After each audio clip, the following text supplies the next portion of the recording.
Hola, ¿qué tal? Bienvenidos a este espacio en el que se hablan de tomasistadas varias. A ver si se pone esto bien, porque parece que lo veo lentito. Voy a moverme un poquito a ver si así capta mejor la señal.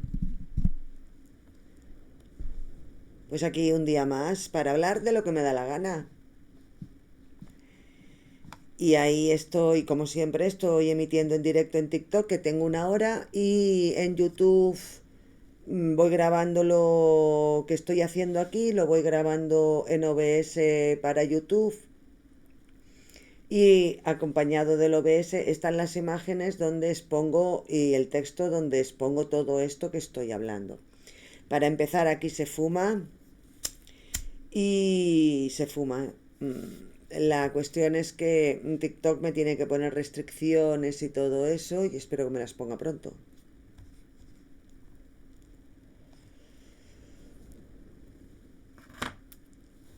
Este tipo de cuestiones hay que dejarlas claras desde el primer momento porque las malas influencias hay que avisar. Sigo hablando de este tema entre la relación entre la filosofía y la fe y el engranaje divinamente montado sin tener en cuenta al humano. El humano tiene tres hitos en su evolución que son, entre otros, tres hitos en su evolución. Mira, ya me ha puesto la restricción. Muy bien, TikTok. Bueno, pues estos tres hitos son el pulgar oponible, el bipedismo y la metacognición. Esto de la metacognición supuso en el humano una especie de emergencia de la superstición y una canalización de esa superstición de manera organizada que hoy podemos denominar religión. Y todo esto porque se han metido cuestiones divinas en nada que tenga que ver con el humano. Y en concreto la religión cristiana, con todas las ramas que tiene muchas, es una religión que tiene en común todas sus ramas, que es una religión de salvación.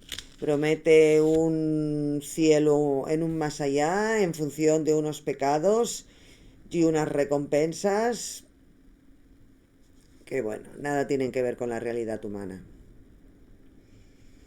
Porque lo que hacen es manejar la superstición, algo muy humano que se llama superstición. Y el cristianismo, entendido como la religión, es el manejo de las supersticiones humanas a base de mitos, leyendas, misterios, liturgias, justificaciones, explicaciones, exégesis y demás parafernalia dialéctica sobre acontecimientos que nunca ocurrieron y que forman parte de la fantasía humana. Y todas esas fantasías dicen que rige el devenir humano. Y eso está inmerso en la cultura de cualquier humano del planeta. El conjunto de la especie Homo sapiens tenemos problemas humanos que hay que resolver como humanos. Cuando se meten diositos en problemas humanos, la pérdida humana está dada. Tenemos historias llenas de realidades basadas en las diferentes fundamentaciones literarias, mitológicas y de leyendas diversas llevadas a un extremo humano de devastación, ruina y estragos importantes. Todo eso porque a alguien se le ocurrió decir, a ver, las cosas que tiene el Homo sapiens, metacognición, superstición, pues montamos una religión y a la religión la llenamos de fe, esperanza y caridad en base a gracias divinas. La cuestión de manejar, la cuestión del manejar humano, la incertidumbre, la desesperanza, la inquietud, cosas completamente humanas, han sido atropelladas por gente que su paranoia de un dios era mucho más importante que la realidad humana. Y la realidad humana es que tiene miedo a lo desconocido y por eso se recurren a prácticas supersticiosas por temor a lo que no se puede controlar o entender. El humano desea siempre tener el control de la situación, algo que el control es una ilusión, pero estas supersticiones o estas liturgias, estos rituales religiosos ofrecen una falsa sensación de control sobre el futuro o situaciones inciertas. Y por supuesto eso tiene una influencia en la cultura superlativa. Tradiciones, creencias culturales que van perpetuando estas prácticas religiosas. Y bueno, pues este tema de la escolástica en la cuestión de la religión cristiana católica pues está muy inmersa. Tardaron unos años, unos siglos en conseguir una estructura divina eficaz y eficiente para sus cosas, dándole unas cualidades divinas al ser imaginario como es omnisciente, omnipotente, omnipresente, eterno, santo, inmutable y amor. Y los gestores de la cristiandad supieron y saben traspasar fronteras y mantenerse económicamente a lo largo de los siglos y siguen manteniendo poder a nivel planetario inmenso. Y todo gracias a una férrea adhesión administrativa a unas provincias eclesiásticas diferentes a las naciones, países e imperios a lo largo de la historia, junto con un método de enseñanza-aprendizaje que llamaron escolástica y una voraz evangelización en las partes del planeta por la cual iban pasando. Y con el rollo de la armonía entre el conocimiento divino y el conocimiento humano, se lo pasaron genial durante siglos. Pero siglos.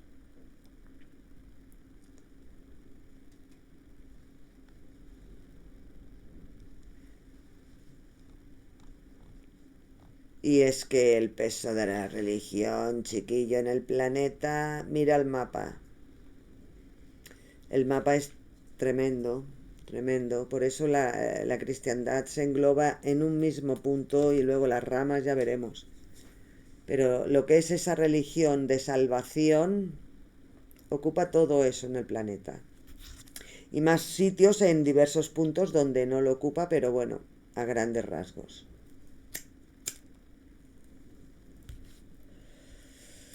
Entonces, y todos estos influencers del cristianismo quieren meter sus ideas irracionales en las cuestiones civiles mías, que yo no tengo nada que ver con esa cosa que llaman cristianismo, pero hacen todo lo posible porque yo tenga que pasar por el aro del cristianismo o de la religión que sea.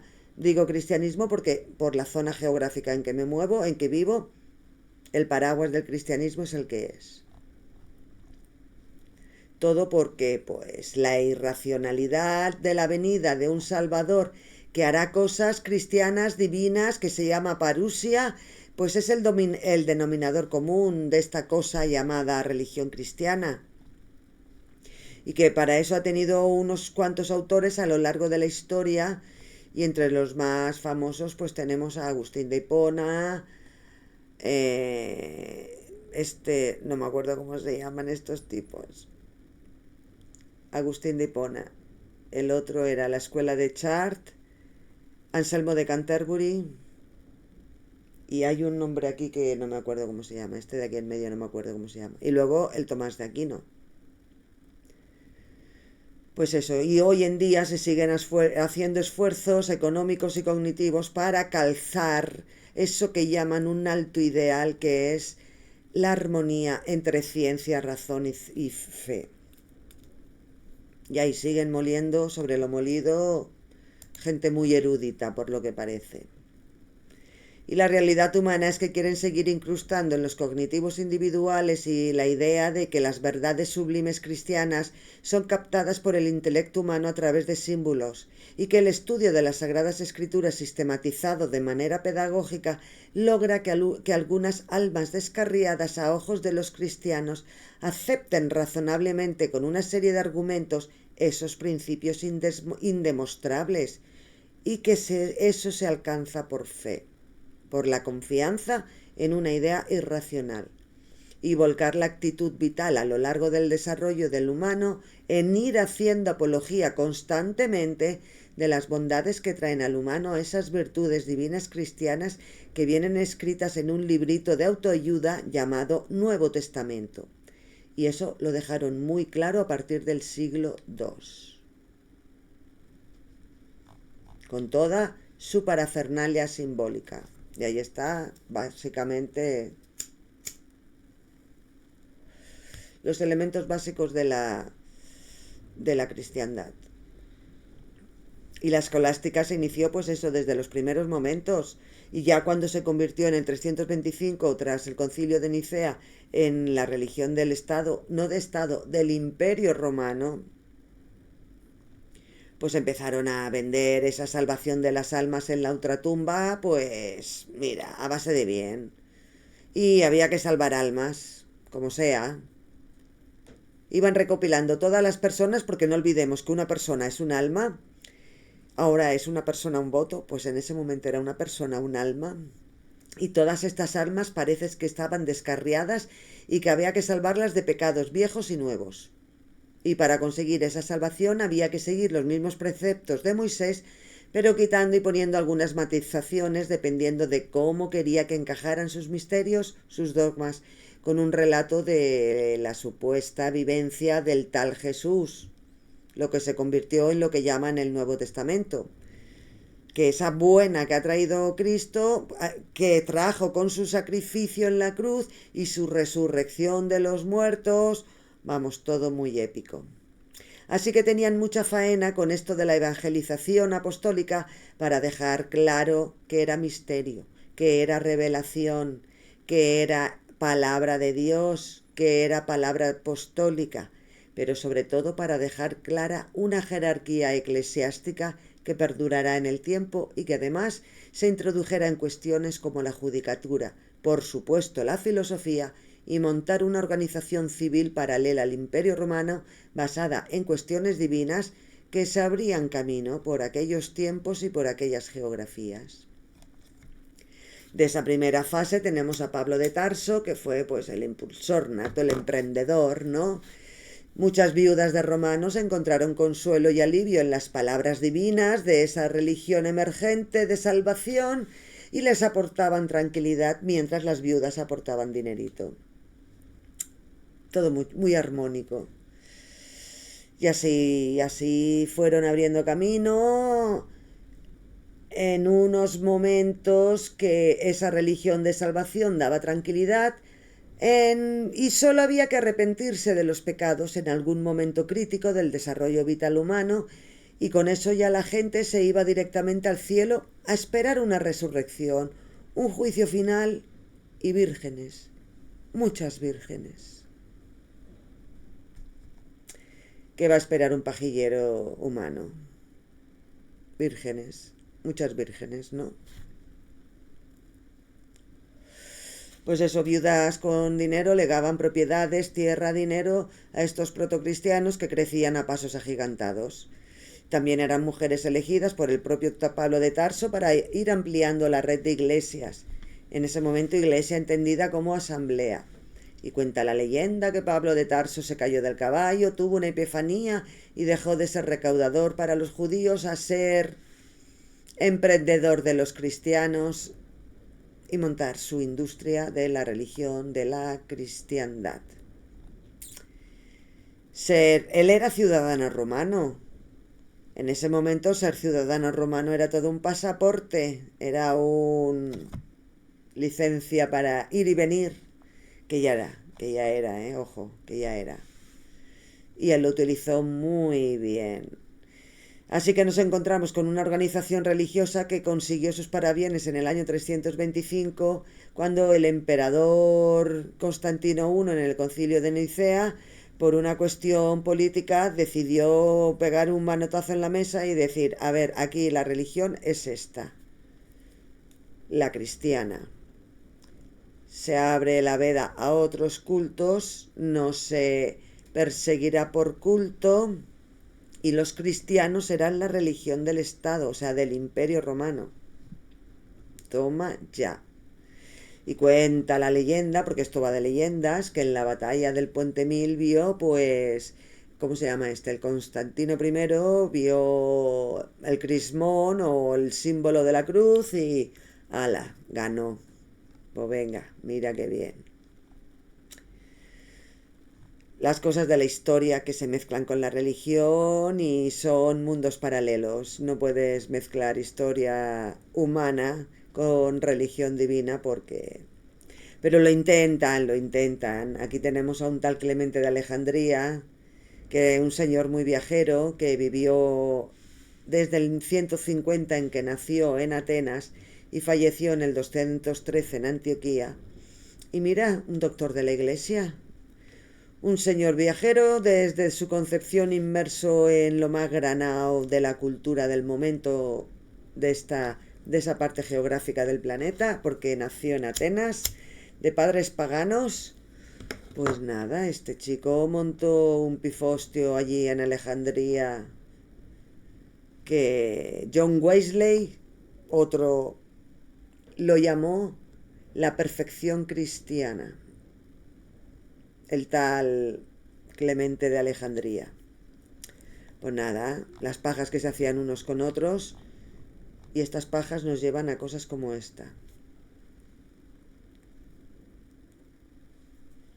Estoy poniendo las imágenes en YouTube, en la grabación que estoy haciendo. Así que parece ser que hablar en cristiano es usar palabras que ellos entiendan. Los cristianos utilizaban palabras como virtudes teológicas, que son la fe, la esperanza y la caridad, y virtudes cardinales, que son la templanza, la prudencia, la fortaleza y la justicia. Eso de los valores humanos y los derechos humanos, eso no les interesa. A ellos lo que se les interesa son las alegorías que gente como Clemente de Alejandría, que fue el que dijo, no, la Biblia no se puede leer literal, la Biblia está llena de alegorías. Pues ala, sigamos las alegorías, sigamos imaginando, ¿no? ¿Qué mejor cosa que una alegoría para un cerebro humano? Para que pueda desparramar toda su imaginación. Pues ahí están. Su imaginación artística, porque ahí están las virtudes cristianas representadas como mujeres.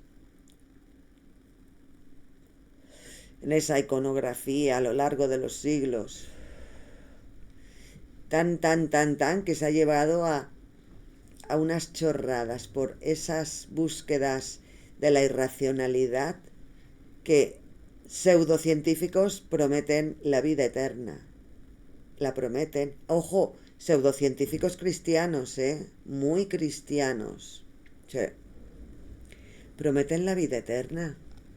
Y hacen aquelarres científicos a sacar sus dineritos para seguir prometiendo su vida eterna. Ahí está, la gente de YouTube verá el rabo de mi gata Dinoso, que quiere subir y no sé, a ver si se decide. Espero que no tiren nada por aquí. Bueno, pues aquelarres científicos para la vida eterna. Y todo eso con el peso de la religión, la filosofía y la ciencia humana. Para estas miserias cognitivas. Pero ¿qué le vamos a hacer? Y esta chorrada da cuenta de cómo seguimos incrustados en ese principio de... Hay que meter la irracionalidad humana como sea en la esperanza y en la superstición, y ya nos lo dijo Clemente de Alejandría, el primer pedagogo cristiano, cuando así presenta su libro. Estamos hablando del año 200 o menos, 190, no se sabe. Dice, ¿qué promete el pedagogo? Hemos establecido para vosotros, hijos míos, una base de verdad, fundamento inquebrantable de conocimiento del sagrado templo del gran Dios, una bella exhortación, una apetencia de vida eterna que se alcanza por obediencia racional y que ha sido fundamentada en el terreno de la inteligencia. Es que yo, de verdad, la inteligencia de aquel año, que madre mía, que a aquella gente lo único que le faltaba era tener electricidad. No, si eso que conocemos como la antigua Grecia hubiera podido tener electricidad. A mí otra cosa que me gusta mucho de estas cuestiones de obispos y de doctores de los primeros años son sus enredos. Los enredos de los cristianos, de los obispos de estos primeros cristianos primitivos me tienen enganchadísima. Pero eso es otra historia. Así que a finales del siglo I, siglo II, siglo III, fue una preparación para el gran salto que se daría en el año 325 para que el cristianismo se instaurara como religión de Estado, en concreto del Imperio Romano, con la suficiente autonomía que dan unas 1500 sucursales eclesiales, con sus correspondientes jerarquías y su correspondiente labor administrativa de ir recogiendo almas para la posteridad. Y así pudieron ir a escape libre los siglos IV, V, VI, VII y VIII. El Imperio Romano tenía establecido su territorio, el Imperio Cristiano tenía establecido su territorio basado en el Imperio Romano, pero con sus propias diócesis, archidiócesis y toda esa parafernalia administrativa, pero que a la vez el cristianismo tenía unas fronteras mucho más permeables que las que pudiera tener el Imperio Romano. Y esas fronteras permeables al cristianismo también tuvieron su papel protagonista. Eso es otra historia que ya la contaré. Bueno, pues había que fundamentar la literatura cristiana para que en sus explicaciones no quedaran recovecos espirituales, dogmáticos, misteriosos y administrativos sin cubrir. Sobre el tema de filosofía y fe, pillaron de aquí y de allá lo que les venía bien, porque tenían claro que iban a desmontar el entramado escolar romano. No les convenía, no era bueno para su negocio de la fe. La filosofía les estorbaba, pero no la podían quitar. Así que manejaron a su favor, exhibiendo sus literaturas en donde pretendían encajar razón, filosofía y fe como algo natural. Algo que casi no había que explicar, porque había que hacer el gran esfuerzo, pero que iban a hacer el gran esfuerzo de explicar. Iban a tener la benevolencia de explicar a lo largo y ancho de las escuelas que montaron esas cuestiones divinas que dejan muy claro desde el principio que son incognoscibles al humano, al hombre, a la especie Homo sapiens, y que para alcanzar esa sabiduría divina es necesario tener la gracia de Dios, querer creer y tener fe, y en eso que dice la Biblia y los escritos de los patrísticos, y que para alcanzar dicha sabiduría hace falta una cosa que llaman la gracia divina, que está compuesta por tres, digamos, actitudes vitales, que son la fe, la esperanza y la caridad. Importante el tema de la caridad, porque de ahí sacaban su administración económica. Y el listado de autores que fueron firmes candidatos a pasar a la historia de la filosofía cristiana, pues está en pugna todavía hoy qué autores hay que considerar y qué no, pero bueno, ahí hay unos cuantos. Ahí hay unos cuantos que van no renovándose, van refrescando en el sentido de que encuentran documentación nueva, encuentran arqueología nueva, encuentran cuestiones que tienen que ir encajando. El humano las encaja con las diferentes disciplinas científicas que ha ido desarrollando a lo largo de la existencia, sobre todo de los últimos, digamos, 3000 años, para ir teniendo una organización del saber acumulado, del conocimiento acumulado. Cuando se encuentran papeles nuevos de autores antiguos, se revisan desde muchas perspectivas científicas, pero también religiosas. Esa documentación también la tienen los religiosos para sacar sus conclusiones a través de su fe, esperanza y caridad. También usan el método científico, pero al final acaba en que Diosito ahí estaba con su Dios, esperanza y caridad, básicamente. Y gracias a ¿cómo se llama? A Clemente de Alejandría, pues que abrió la puerta a la exégesis alegórica para explicar los misterios divinos de su comprensión, y que si eso lo conseguía el humano le llevaría a un cielo cuando fallezca y sus pecados serían perdonados si se arrepentía, utilizando rasgos humanos, con toda la grandeza y miseria que tiene el ser humano. Pero esta gente iba con una idea fija: mantenerse al margen de los avatares históricos, aristocráticos e imperiales, mientras ejercía una férrea influencia, manejando sentimientos humanos como la culpa, la desesperación, la incertidumbre y la vulnerabilidad. Me tengo que levantar, tengo que coger el agua, la copa.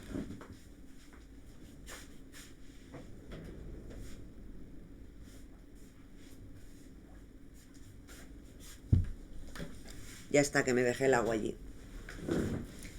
Pues eso. Y con Clemente de Alejandría se inició el camino para encajar la superstición humana de manera divina, a través de divinidades y fantásticas historias. Y como hace miles de años seguimos usando la metacognición para contarnos cuentitos y chismesitos, que es que nos encanta, nos encanta. Y si son en cuestiones divinas, pues todavía más. El cristianismo quiso desvincularse de la superstición desde el primer momento, sobre la marcha. Consideró que los rituales, liturgias, mancias, adivinación, médiums y demás cositas que pudieran competir en fantasías contra sus fantasías, había que sacarlas de cuajo. Y llamaron superstición a todo aquello que fuera contrario a su ley religiosa. Intuían que la superstición podía ser algo intrínseco al humano, casi biológico, pero eso no lo querían porque les molestaba para sus cosas de ser religiosos. Mira, la gata ya subió. Bueno, pues se sigue hablando de la superstición. Parece ser que la superstición emergió como una especie de medida de protección, de precaución humana, innata, intuitiva y dedicada a la supervivencia, y que se ha arrinconado en la esquina de la tontería cuando tiene un peso específico en el devenir humano, tanto individual como colectivo. Los creyentes siguen siguiendo las órdenes del Concilio Vaticano II y llevándolo el mensaje que montaron estos cinceles entre 1963 y 1965, pues enviaron su carta, su mensaje a los hombres del pensamiento y de la ciencia. Y lo que decían era que querían: pensar es también una responsabilidad. Hay de aquellos que oscurecen el espíritu por miles de artificios que le deprimen, le ensombrecen, le engañan, le deforman. ¿Cuál es el principio básico para los hombres de ciencia sino esforzarse por pensar bien? Para ellos, sin turbar vuestros pasos, sin ofuscar vuestras miradas, queremos ofreceros la luz de nuestra lámpara misteriosa, la fe. El que nos la confió es el Maestro soberano del pensamiento, del cual nosotros somos los humildes discípulos. El único que dijo, y puedo decir: yo soy la luz del mundo, yo soy el que camino y la verdad de la vida.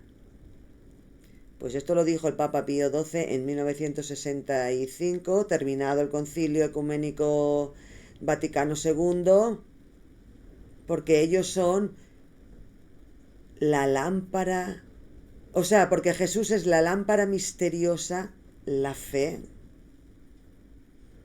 Y si una lámpara misteriosa no es un objeto supersticioso por los siglos de los siglos, pues mira tú. Pues eso lo ha dicho en una carta a la ciencia y a los hombres de ciencia y a los hombres de pensamiento.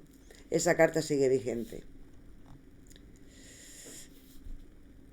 Lo que se está hablando ahora de la superstición, a ver, coño, la superstición. ¿Esto qué coño es? Se está empezando a hablar. Se está empezando a hablar porque es que hay unas tonterías por ahí que es que... Voy a poner esto para que lo oigan. Porque este incel, ¿qué coño quiere? A ver qué coño quiere este tío. Y la castidad para todos, heterosexuales, homosexuales, para todos, ¿no? El Señor llama a todos a ser castos. Y casto quiere decir vivir la sexualidad ordenadamente, con el fin a la que está llamada. No como un juego, no como un pasatiempo, sino con el fin a la cual se hizo. ¿La sexualidad es mala? No, pero está enfocada a un fin, ¿no? Por eso tiene placer. Si fuera un esfuerzo y no tuviera placer, pues el hombre se extinguiría. ¿Por qué los hombres tenemos? A ver, vamos a volver a ver. Ahora con voz. Y la castidad para todos, heterosexuales, homosexuales, para todos, ¿no? El Señor llama a todos a ser castos. Y casto quiere decir vivir la sexualidad ordenadamente, con el fin a la que está llamada. No como un juego, no como un pasatiempo, sino con el fin a la cual se hizo. ¿La sexualidad es mala? No, pero está enfocada a un fin, ¿no? Por eso tiene placer. Si fuera un esfuerzo y no tuviera placer, pues el hombre se extinguiría. ¿De qué arruga del escroto se ha sacado este señor todas esas gilipolleces que ha dicho? El hombre se extinguiría si no tuviera placer al realizar el acto reproductivo, no el coito. ¿Quién tiene placer, el hombre o la mujer? En el acto reproductivo, en el coito, empezando por ahí. Y que se extinguiría esto, que ahora somos como los toros de Lidia, ¿no? Que si no se torearan se extinguirían. Pero tú eres tonto, niño. Pues eso lo dice un incel con licencia para ser incel. Ahora vamos a ver otro incel, que este es simplemente miseria humana. Miseria cognitiva humana, que no sabe ni por dónde le da el aire. Pero ¿qué le vamos a hacer? Ahí está, triunfando. Yo creo que tú representas aquí la ideología, digamos, woke, progre, en la cual la ideología woke es la ideología progresista que está abanderada por la Agenda 2030 a día de hoy, que pretenden implementar el ecologismo, carne sintética, el desarrollo sostenible, y todos son unas grandes, usan palabras grandilocuentes y luchas que a priori son por salvar el planeta y demás, y lo que realmente quieren es acaparar el control absoluto de absolutamente todo. Si las personas no comen la carne, está demostrado que cuanto más carne consumes, más testosterona desarrollas. Sí, que súper bien va, la testosterona. Sin testosterona, al final, mira, yo me dedico a un programa a, digamos, ensalzar la figura de la masculinidad, y la testosterona es la hormona predominante de los hombres. Por tanto, yo pienso que una sociedad sin testosterona es una sociedad fácilmente avasallable. Es una sociedad que no va a tener los cojones, literalmente, de decir basta cuando la tiranía se va a imponer. Por tanto, creo que el consumo de carne... Ya me he cansado de escuchar a los Tomasitos Aquino modernos. A ver, estas pajas mentales, no, por favor. La Agenda 2030 la firmó en España Mariano Rajoy en 2015. Es un compendio de proyectos a nivel planetario que ni traen el ecologismo ni traen a Satanás tampoco, empezando por ahí. Lo de la testosterona, que cuanta más carne comes, más testosterona, eso según él lo dirá la ciencia, ¿no? Que un hombre sin testosterona, sin cojones. Bueno, pues este te dice que luego está Dios y que Dios ha dicho que solamente la reproducción que Dios quiera. Y ahí tenemos a dos pájaros desescrotados vendiendo tomasistadas varias, pero varias. Este, un incel que cobra por ser incel, y este que aspira a vivir del cuento incel. ¿Todo por qué? Pues porque el Homo sapiens es así de fantástico. Esos dos tipos también forman parte de la naturaleza humana. Lo que pasa es que se han puesto ante la sociedad como bufones de la irracionalidad. Y como tal los trato. Si tú no estás conectado con lo humano, porque solamente lo humano puede salvar al humano, tú me hablas de diositos, de fantasías divinas, de milagros, de epopeyas, de épicas. Mira, chico, eso yo para el arte, la literatura, para el teatro, para pasármelo bien un rato en un juego de rol, todo lo que tú quieras. Pero para solucionar problemas humanos quiero humanidad. Toda, incluso con sus defectos, porque me gusta la humanidad. Así que nada, venga chiquillos, ¡mua! Chao.